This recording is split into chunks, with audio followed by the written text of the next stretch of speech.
Perkenalkan, nama saya Adam Surya Wijaya. Saya Rahmat Cahya. Saya Widya Fitria Suciati. Saya Fitra Ramadhani Utabara. Saya Selidiana. M Putra Abiasa, NIM 05071381823666, Prodi Agroekoteknologi. Pupuk adalah semua bahan yang dicampurkan ke dalam tanah yang bertujuan atau yang berguna untuk memperbaiki sifat fisik, kimia, dan biologi tanah. Macam-macam pupuk. Pupuk dapat dikelompokkan menjadi 7. Yang pertama itu berdasarkan fasenya. Yang pertama itu ada padat. Yang kedua, berdasarkan fasenya itu fase cair, yaitu amonia cair. Dan yang ketiga adalah gas. Kedua itu berdasarkan reaksi kimianya. Yang pertama itu asam. Contoh pupuk yang reaksi kimianya asam itu Za. Yang kedua basa, yang contohnya itu NaNO3. Dan yang ketiga itu netral, yang contohnya TSP dan KCl. Macam-macam pupuk. Yang ketiga adalah berdasarkan cara penyediaan unsur hara. Yang pertama itu secara alami. Contoh pupuk yang penyediaan unsur haranya secara alami adalah kompos, pupuk kandang, dan pupuk hijau. Sedangkan yang secara buatan itu seperti urea, TSP, dan KCl. Yang keempat berdasarkan kandungan senyawa. Yang pertama itu senyawa organik, contohnya kompos, dan yang kedua senyawa anorganik, yaitu urea. 5. Berdasarkan cara pelepasannya. Yang pertama itu bisa cepat seperti pupuk urea, KCl. Yang kedua itu lambat seperti TSP. Yang keenam yaitu berdasarkan kandungan jumlah unsur haranya. Yang pertama itu tunggal, yang kedua majemuk. Yang tunggal itu seperti pupuk N saja, pupuk P saja, dan pupuk K saja. Sedangkan yang majemuk bisa NPK, pupuk NP, atau pupuk NK. Yang terakhir, yang ketujuh adalah berdasarkan kandungan hara. Yang pertama, urea. Itu 46%, kandungannya nitrogennya 46%. Yang kedua itu sp36, sebesar 36% kandungan fosfor. Yang ketiga, itu pupuk KCl, 60% kandungan K dalam pupuk tersebut. Tujuan pemberian pupuk pada tanah atau media tanam adalah untuk meningkatkan kadar hara dan kesuburan untuk mencukupi kebutuhan nutrisi tanaman dan memperbaiki struktur tanah. Saya akan membahas tentang kompos. Apa itu kompos? Bagaimana cara pembuatannya? Dan apa saja bahan-bahan yang diperlukan? Oke, di sini sudah kita lihat bersama. Di sini ada green material, brown material, manure or soil. Ini adalah kompos yang telah jadi. Untuk lebih banyak, simak video berikut ini. Apa itu kompos? Kompos merupakan pupuk hasil dari sisa-sisa tanaman maupun hewan yang terdekomposisi oleh mikroba sehingga menyediakan unsur hara bagi tanaman yang berada di dalam kompos tersebut. Itu.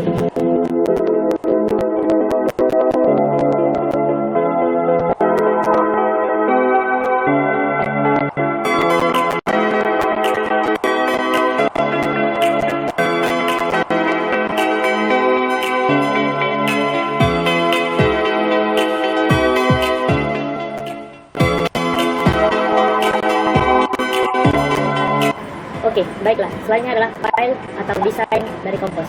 Bagaimana? Simak. Ini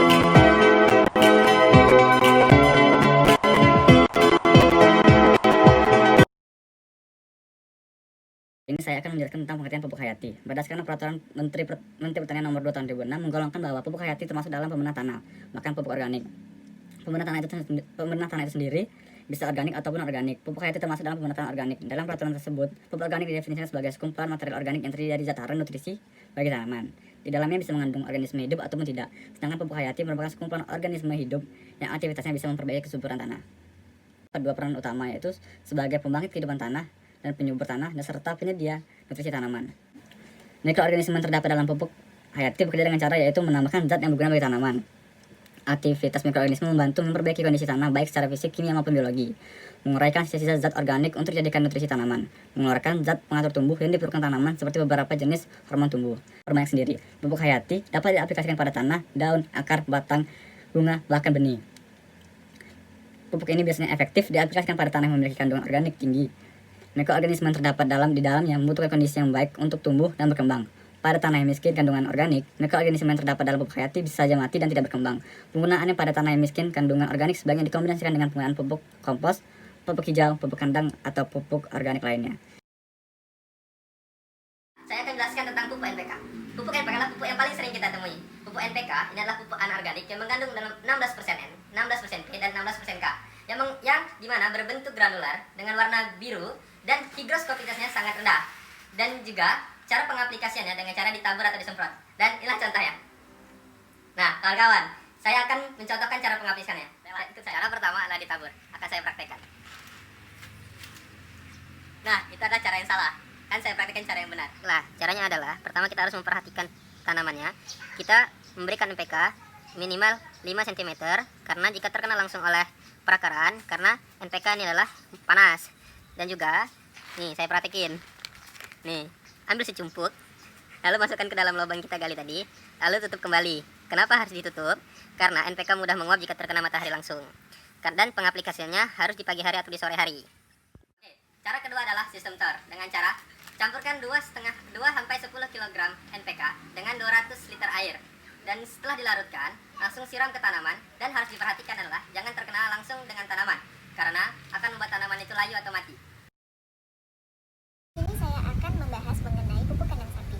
Pupuk kandang sapi merupakan pupuk yang berasal dari sisa-sisa makanan ternak yang telah tercampur dengan kotorannya, baik itu cair maupun padat.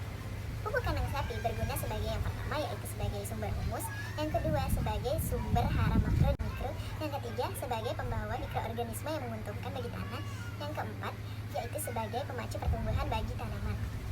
Selain itu, pupuk kandang sapi ini juga memiliki fungsi yang pertama untuk menggemburkan lapisan tanah permukaan atau topsoil, yang kedua meningkatkan populasi jasa teranik, yang ketiga meningkatkan daya kesuburan tanah, dan yang keempat mempertinggi daya serap dan daya simpan air di dalam tanah. Selain itu, pupuk kandang sapi ini juga memiliki manfaat yang pertama, dapat meningkatkan permeabilitas dan kandungan bahan organik yang ada di dalam tanah. Yang kedua, dapat mengecilkan nilai erodabilitas tanah yang pada akhirnya akan meningkatkan ketahanan tanah terhadap erosi. Selanjutnya, sifat fisik dari pupuk kandang sapi. Yang pertama ada bentuk. Bentuk dari pupuk kandang sapi ini sendiri ada yang gembur dan ada yang butiran. Untuk ukuran, ada yang kecil, ada yang sedang, dan ada yang besar. Untuk warna, pupuk kandang sapi yang sudah siap digunakan akan berwarna hitam gelap. Selanjutnya, kadar hara pupuk kandang sapi. Yang pertama ada N, yaitu sebesar 0,92%. Ada Mg dan Ca, yaitu sebesar 0,38%. Ada K, 1,03%. Dan yang terakhir ada P, 0,23%. Selanjutnya, cara pembuatan pupuk kandang sapi. Yang pertama, dijemur di bawah sinar matahari agar kadar air berkurang. Yang kedua, dipindahkan ke lokasi beratap tanpa dinding agar sirkulasi lancar. Yang ketiga, tempat penimbunan sebaiknya lebih tinggi dari tanah sekitar agar jika terjadi hujan, timbunan tidak tergenang akan air. Yang keempat, setelah 2 bulan, pupuk kandang sapi ini pun siap digunakan. Di sisi lain, pupuk kandang sapi ini juga memiliki cara dalam penggunaannya, yaitu untuk tanaman semusim, pupuk kandang sapi ini diberikan pada saat penugalan dan pengolahan tanah. Selain semua hal yang sudah saya bahas, salah satu kelebihan dari pupuk kandang sapi ini sendiri yaitu tidak berdampak negatif untuk tanah. Selain dari kelebihan, tentu pasti ada kekurangan. Salah satu kekurangan pupuk kandang sapi ini yaitu aromanya yang tidak sedap. Di sini saya akan menjelaskan tentang pupuk urea. Pupuk urea merupakan salah satu pupuk kimia yang terdiri dari senyawa organik tunggal yang tersusun atas unsur karbon, oksigen, hidrogen, dan nitrogen dengan rumus kimia CONH2 2 kali. Kandungan nitrogen di dalam urea ini tergolong sangat tinggi, yaitu kurang lebih sekitar 46%. Nah, untuk memudahkan kita mengetahui bagaimana bentuk, ukuran, dan warna pupuk urea, di sini saya membawakan salah satu contoh pupuk urea yang diproduksi oleh PT Pusri. Pupuk urea ini memiliki masa edar sampai dengan April 2022. Pupuk ini bisa dibeli di toko Tani Barokah di bawah Radio Sandika, Tobuali, Bangka Selatan, Bangka Belitung. Nah, seperti yang terlihat di sini, PT Pusri memproduksi urea dalam bentuk butiran-butiran kristal atau granul dan berwarna putih. Kalau yang berwarna putih ini itu berarti urea yang non subsidi. Kalau yang subsidi biasanya berwarna merah muda. Nah, urea ini juga memiliki higroskopis yang sangat tinggi, yang artinya urea ini mudah menyerap air atau uap air dari udara, sehingga pupuk urea harus disimpan dalam wadah yang sangat tertutup.